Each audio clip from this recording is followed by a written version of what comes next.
Have Your Say, Hobsons Bay is a series of stories and experiences of people who live, work and play within the municipality of Hobsons Bay. Let's hear how their lives were changed because of COVID-19. Have your say, Hobsons Bay.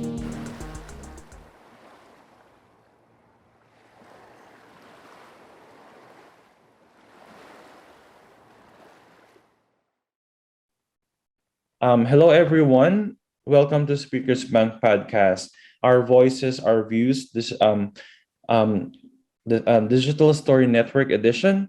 I'm your interviewer for this episode, John, and my partner Ferdinand, and we are from the JTI Podcast team.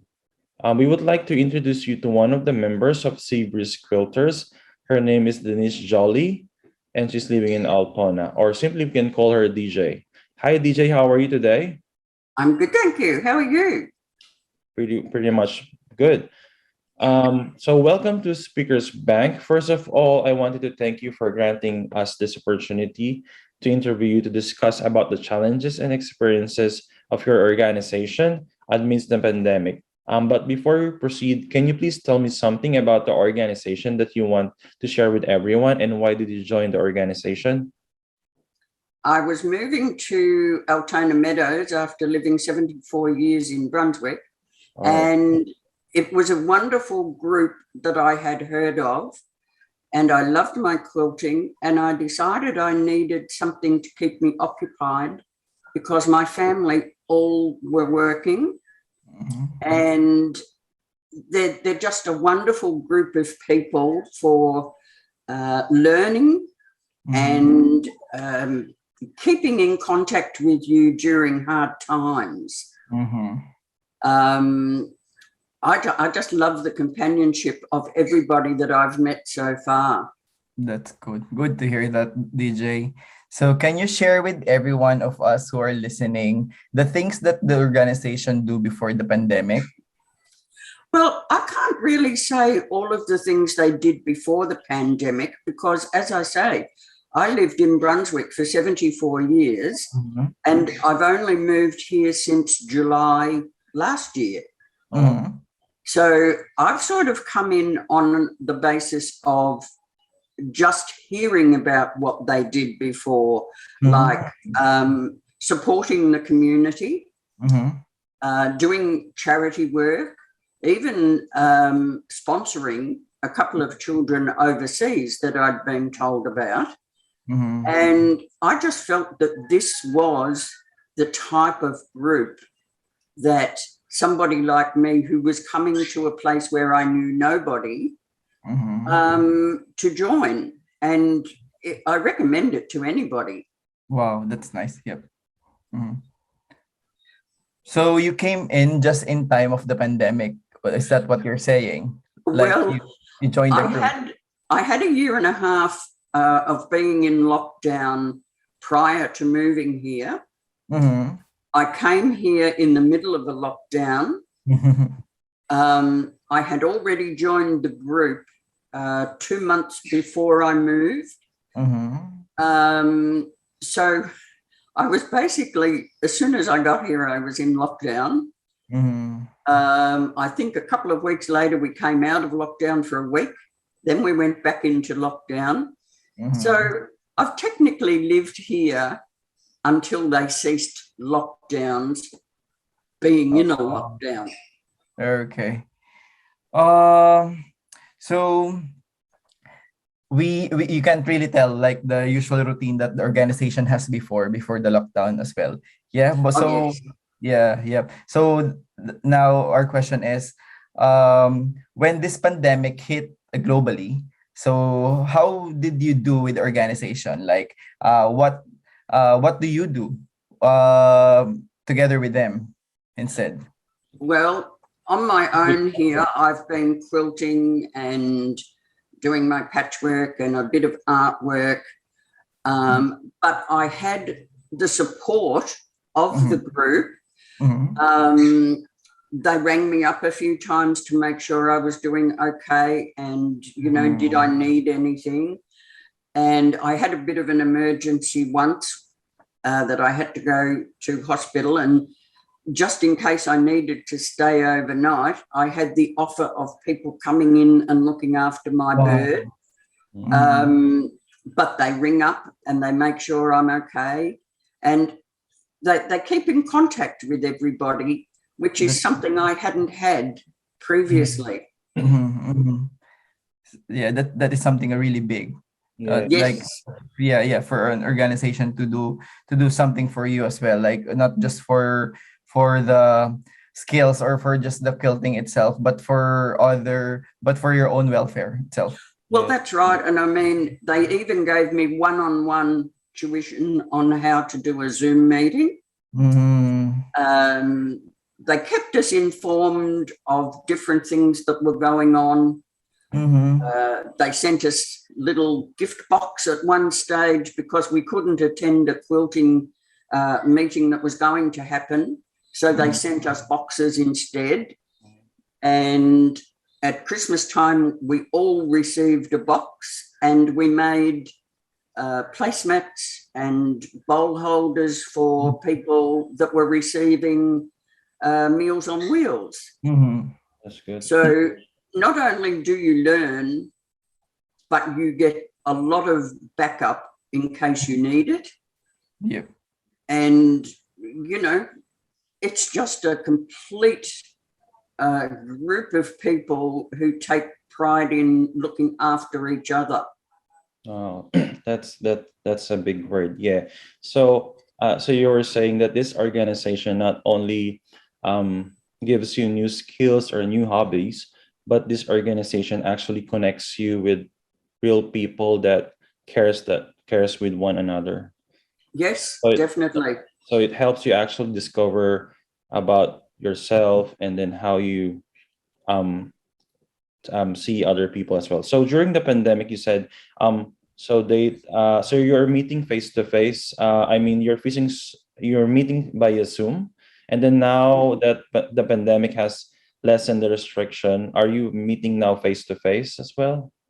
We did have one meeting in December for Christmas. And then because the Omicron side of the pandemic started up again, we've had the last meeting by Zoom, and probably we'll have the next one by Zoom. But it keeps you connected with your group, and it also keeps you connected with what's happening in the community. Yep, that's good.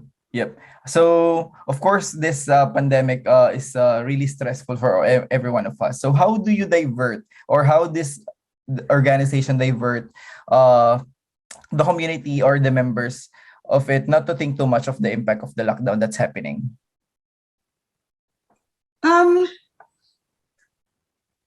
I think it's just the fact that everybody sort of contacts you and says, "Are you okay? Do you need anything?" And not only do they do it to a few people, they connect with everybody. And it just makes life a whole lot easier knowing there is somebody who's caring about how you're feeling and what you're doing. And, I did have a couple of down days, and just a phone call from them helped me to overcome the feelings I was having. And, it keeps you on the up and up. Yeah. So aside from so you were saying that aside from the developing your skills and discovering your new hobbies and stuff, so you were saying that this organization helps you to build like a support group as well. Is it right? Yes, that's right. Yep. So how does this organization motivate and engage the members of the Seabreeze Quilters during this pandemic?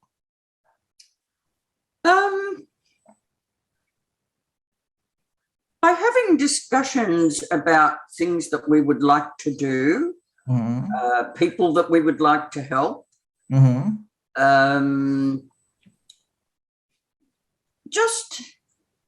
it's It's hard to say because everything they do tends to help you get through everything. Mm-hmm. I can't sort of put a finger on one thing exactly because it's just everything that they do. That keeps you going. That keeps you motivated. Exactly. Yeah. Okay. That's good. Good to hear that. Yeah. Maybe aside from like a good gesture of asking you how are you today, or asking you what do you need, it like keeps you bonded. I mean, it's like a second family, isn't it? It certainly is because at one stage my family all had to go into lockdown. So, Yeah. or not lockdown, but they were all in isolation on the one day. So I, they were the ones that couldn't help me when I had to go to hospital. yeah. And I hadn't been here that long. And my son suggested, what about if you ring somebody in your group?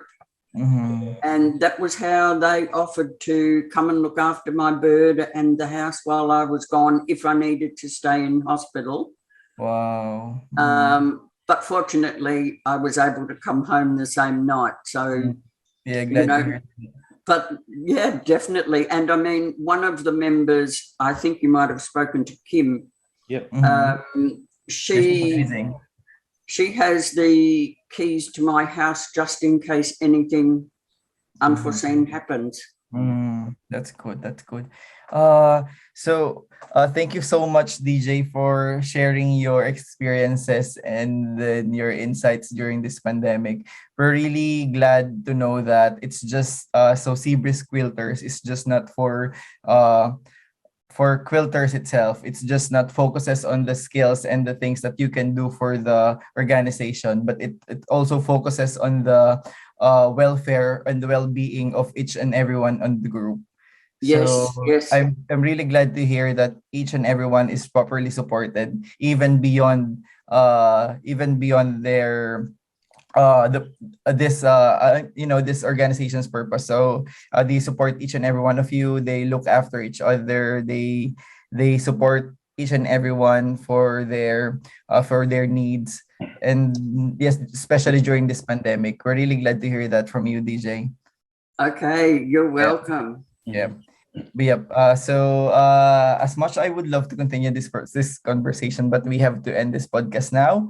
But That's okay. again, yeah, in behalf of the Speakers Bank, thank you so much, DJ, for sharing your insights and giving us motivation on how to be positive and how to still be going during this state of period. On how to do things that can still help on and or how can or giving us how do you call this first hand experience on how people still care for each other. Yeah. And Yes, and I mean, you need all the help you can get when you get to my age. yes, for sure we do. Yeah.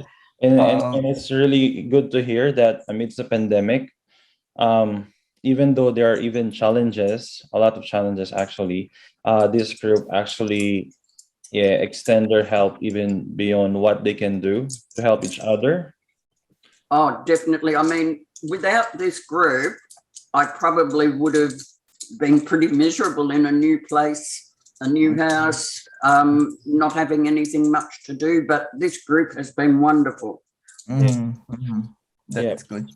So again, thank you everyone for watching us. If you have any questions or have suggestions or any topic you want us to cover, please contact us on 0396877066 or visit us at www.speakersbank.org.au. Again, this is John and Ferdinand.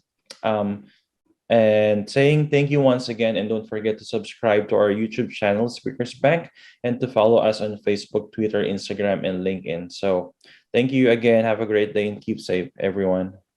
Thank you, DJ. Thank you. Bye-bye. Bye.